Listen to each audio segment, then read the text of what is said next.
첫 번째, 반응보다 경청 먼저입니다. 우선은 자기가 무슨 생각을 하고 무슨 감정을 느꼈는지를 쭉 듣는 과정이 진짜 중요하다는 거를, 그 사람의 변화를 위해서 인식을 하려면은 우선은 끄집어 내놓을 수 있어야 돼요. 쫙 끄집어 내놓으려면 듣는 사람이 있어야 돼요. 멍석을 깔아줘야 되는 거예요. 마음은 수용, 행동은 조율해서 굉장히 많은 포션, 나의 엄청난 노력이 들어갈 부분은 행동을 조율하는 부분이 아니라 마음을 수용하는 부분이다. 사람 안에 있는 엄청난 중요한 역할을 하는 자기 감정을 인식하고 수용하고 그러면서 자아감이라는 게 형성되는, 그거를 도와주는 거고요.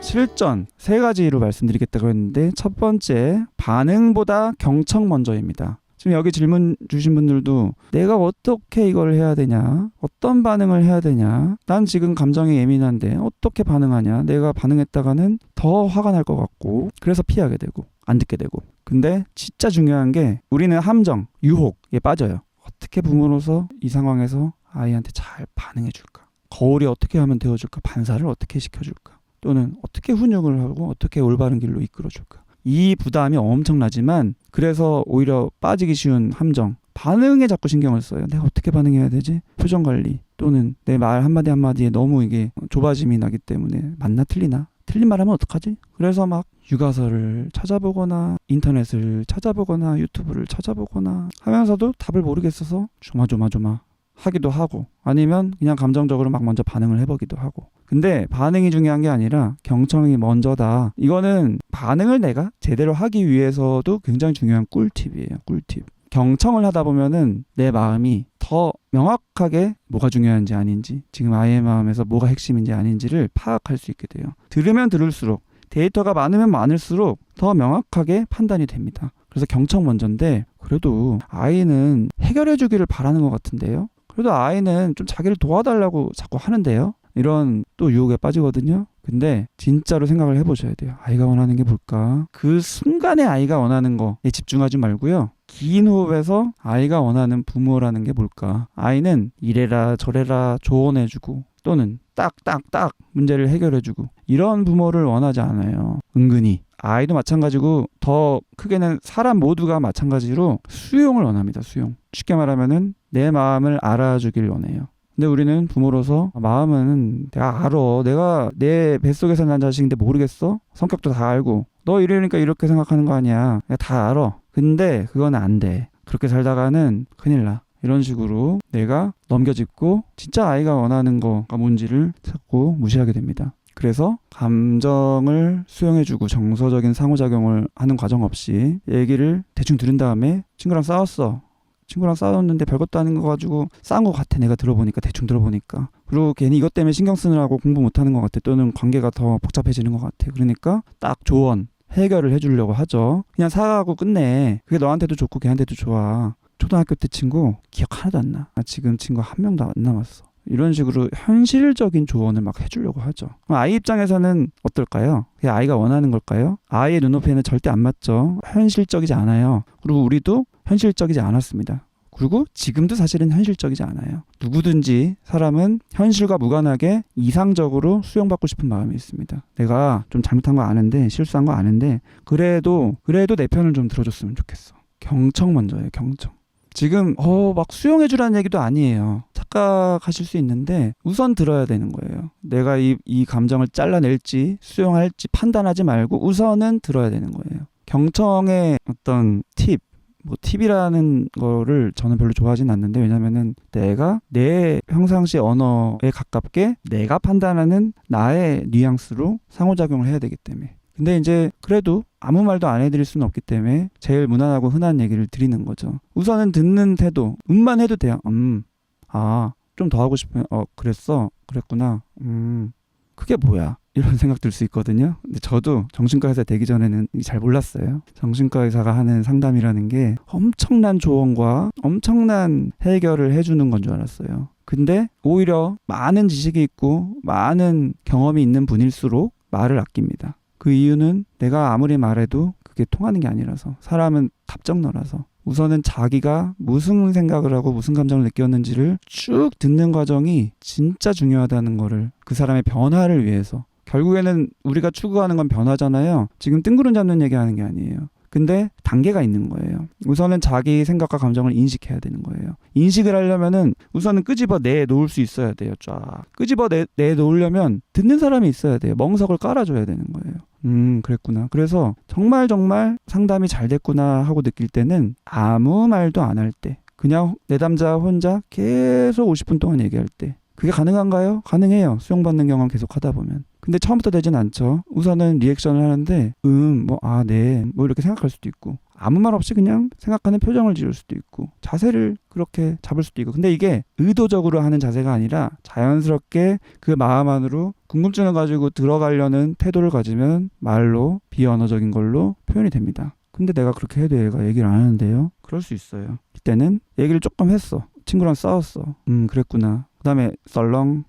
근데 우리는 항상 이 썰렁해지는 순간을 두려워하게 되거든요. 부모로서 뭔가 매끄럽게 딱 해야 될 것 같은 느낌. 아닙니다. 이 수용이라는 관점에서의 대화는 막 매끄럽지 않아도 돼요. 유창하지 않아도 돼요. 마음과 마음이 통하면 됩니다. 저도 이제 직업적으로 이런 대화라는 거를 처음 알게 됐었을 때는 너무 이상했어요. 중간에 마가 뜨는다고 표현하잖아요. 마가 뜨면 되게 마음이 이상하고, 뭐라도 말해줘야 될 것 같고, 뭔가 지금 분위기가 이상해진 건 아닌가? 막 이런 별 생각이 다 들고. 하지만 그 아무 말도 없는 순간은 그냥 아무 말도 없는 게 아니라 느끼는 순간이고 생각하는 순간입니다. 그래서 기다릴 수 있어야 되는데, 부모가 되면은 그렇게 조급해져가지고 못 기다려요.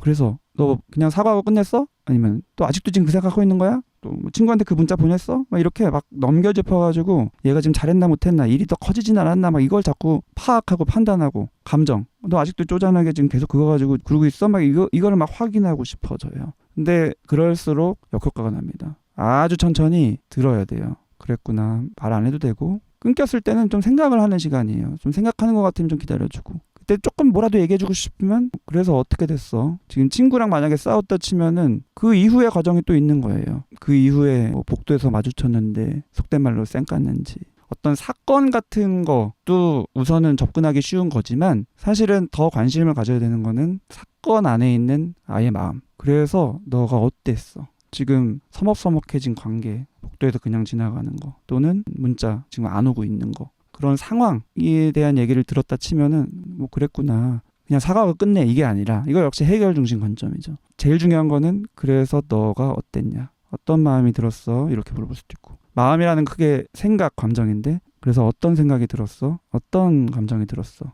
그게 뭐예요, 그게 무슨 대화예요? 굉장히 중요한 대화입니다. 그러면은 이제 이게 조금씩 익숙해지면은 얘기를 좀 해요. 그리고 바로바로 매끄럽게 얘기 안 해도 생각을 우선 한번 해요. 바로 얘기를 안 한다고 해서 무의미한 게 아니에요. 질문이라는 거는 생각을 해보게 하는 거고, 느낌을 다시 한번 곱씹게 하는 거예요.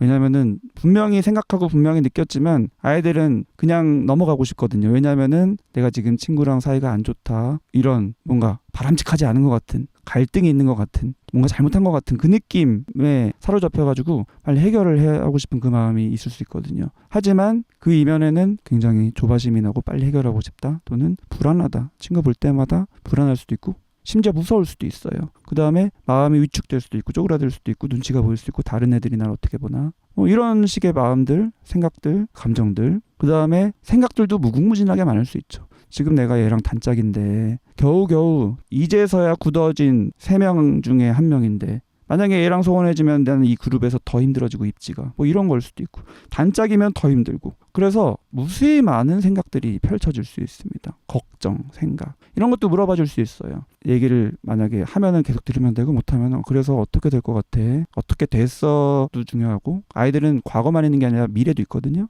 염려, 걱정. 그래서 어떻게 될 것 같아, 나 이러다가 혼자 될 것 같아, 또는 얘가 그 그룹에서 나를 안 좋게 얘기해서 또 내가 아이들 사이에서 좀 힘들어질 것 같아, 뭐 이런 무궁무진한 것들이 있을 수 있습니다. 근데 부모로서 이런 거 듣기 싫거든요. 왜냐면은 쓸데없는 걱정하고 있네로 들리니까. 네가 그렇게 소심하게, 네가 그렇게 별것도 아닌 거 가지고 그렇게 자꾸 마음을 쓰면 너 지금 해야 될 공부도 못하고, 이런 걸 수도 있지만, 그렇게 마음 쓴다고 친구 관계 해결되는 것도 아닌데, 그러면은 너 스트레스 받아서 학교 어떻게 다녀, 막 이런 여러 가지 걱정이 됩니다. 걱정되는 건 이해되지만 걱정될수록 더 마음 안으로 쑥 들어가야 돼요. 근데 걱정되기 때문에 자꾸 차단을 하게 되기가 쉬운 게 함정이에요. 그러면 이제 잘 된 경우에 얘기가 쭉 진행되면 이제 충분히 들을 수가 있죠. 객관적인 기준은 없지만 그냥 제 기준에는 한번 이런 일이 일어났을 때 뭔가 아이가 뭔가 말을 꺼냈을 때 제대로 정말 듣는다면 한두 시간은 훌쩍 갑니다. 그 얘기만 하는데. 들어보니까 너무 속상했겠다. 이런 얘기 안 해도 돼요, 사실. 왜냐하면 그 전에 이미 충분히 자기의 생각과 감정을 쭉 얘기하는 과정에서 이미 수용받는 경험을 충분히 했기 때문에, 그 다음에 이미 자기 감정을 인식하고 자기도 수용하는 그 과정을 했기 때문에. 하지만 활은점정으로 들어보니까 너무 속상했겠다. 그 감정을 읽어주는 거 할 수 있죠. 근데 우리는 이 반응에, 어떻게 보면 이 마지막 줄이 반응이거든요.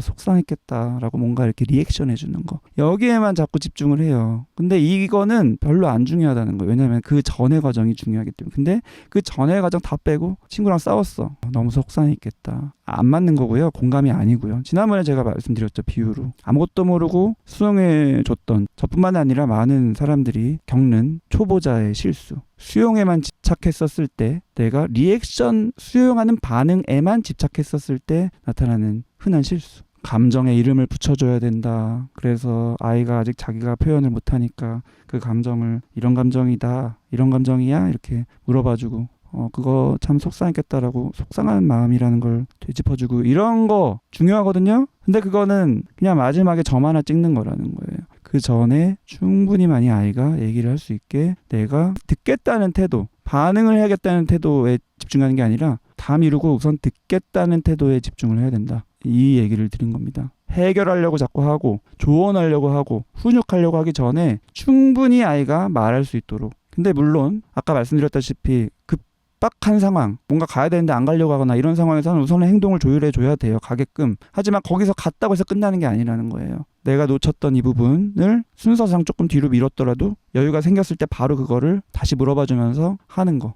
너무너무 이게 되게 시간 낭비 같고, 그렇게는 나 육아 못해, 이런 생각 들 수 있거든요. 근데 시간 낭비가 아니고요. 우리가 부모로서 해줄 게 굉장히 많은데 제일 효율적인 양육입니다. 이게 잘 되고 뿌리가 잘 내려야지 훈육을 했었을 때 제대로 먹히고, 아이가 점점 커서 초등학교, 중학교, 고등학교 가면서 자기 정체성이 생기고 자아감이 생기고 자기 주도하는 마음이 생겼을 때 내가 한마디만 옆에서 거들어줬어도 팍팍팍팍 진행이 되는 거예요. 반응보다 경청 먼저. 이해가 되시죠? 근데 질문이 생길 수 있어요. 알겠어요. 근데 우리 애는 얘기를 안 하는데요? 그럴 수 있습니다. 왜 그럴까? 이 생각을 좀 해보셔야 되는데, 우선 또 저번에 주셨던 질문을 좀 다뤄볼게요. 중3 아들이, 지난번에는 이제 선거 전이어서 선거 포스터를 훼손해서 형사 2분이 집에 왔다. 사건이 생긴 거죠. 부모 입장에서는 엄청난 사건. 어떻게 반응해야 할지 모르겠어요. 이것도 이제 딱 반응을 어떻게 해야 되냐 신경을 쓰는 거예요. 근데 아이가 원하는 건 뭘까요? 나한테 포스터 찢으면 안 돼, 뭐 이런 거 알려주는 걸 바랄까요? 또는 너가 잘했어, 잘못했어, 이걸 알려주길 바랄까요? 또는 그렇게 하면은 법적으로 어떻게 돼, 이런 걸 알려주길 바랄까요?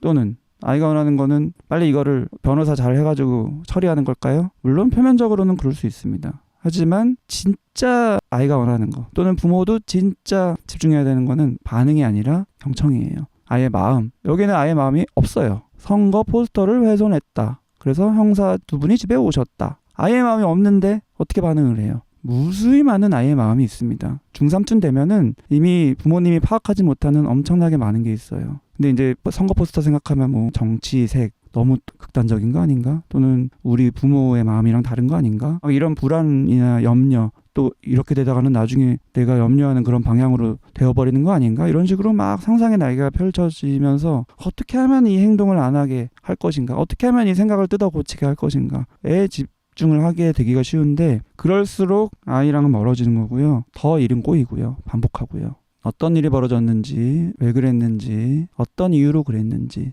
조금 팁을 드리자면은, 왜 그랬어? 이거는 그냥 질문이고 이유가 궁금해지는 표현일 수 있지만 어감상 왜 그랬어는 약간 따지는 어감이거든요. 그래서 좀 궁지에 몰리는 느낌이 들 수 있어요. 그리고 지금 이미 형사 2분 오고 궁지에 몰려있는 상황, 부모님이 나를 혼낼 것 같다, 이런 상황에 압도될 수 있잖아요. 그렇기 때문에 이런 왜라는 따지는 것보다는 그랬던 이유가 뭐야? 어떤 생각으로 그렇게 했어? 어떤 마음으로 그렇게 했어? 내 생각에는 너가 그렇게 했던 이유가 있을 것 같아. 나는 그게 궁금해. 이런 식으로 그 마음에 집중하는 표현을 하셔야 돼요. 왜를 가급적 빼면 좋습니다. 결국에는 내가 궁금한 건 아예 마음이에요. 근데 왜 그랬어? 이거는 약간 왜 하지 말아야 할 행동을 했어. 다음부터 하지 마. 이런 표면적인 대화밖에 안 돼요. 그렇게 하다고 뭐가 바뀔까요? 바뀐다는 거예요. 그거를 꼭 확신을 가지셔야 됩니다. 근데 경청하려고 난 진짜 노력하는데 애가 얘기를 안 하는데요. 특히나 초등학교 가고 고학년 되고 중학교 가고 하면서 말을 더 안 하는데요. 친구랑만 얘기하려고 하고 예전에는 말이 많던 애도 안 하고 또 어떤 아이는 어렸을 때부터 우리 애는 뭐 내성적이고 그래서 말도 별로 없고 학교에서도 말이 없고 집에서도 얘기 없는데요. 또는 학교에서는 말을 좀 하는데 집에서는 얘기를 안 하는데요. 뭐 여러 가지 상황이 있죠. 이것도 이유가 다 있습니다. 왜 아이는 말을 안 할까요? 괜찮은 분위기를 먼저 만들어야 된다는 거예요. 아이는 지금 나이가 몇 살이든 6살이든 7살이든 10살이든 15살이든 지금 부모님과 나 사이에 흐르는 그 공기의 흐름, 우리 집안의 분위기, 대화의 분위기, 대화의 패턴 이미 알아요.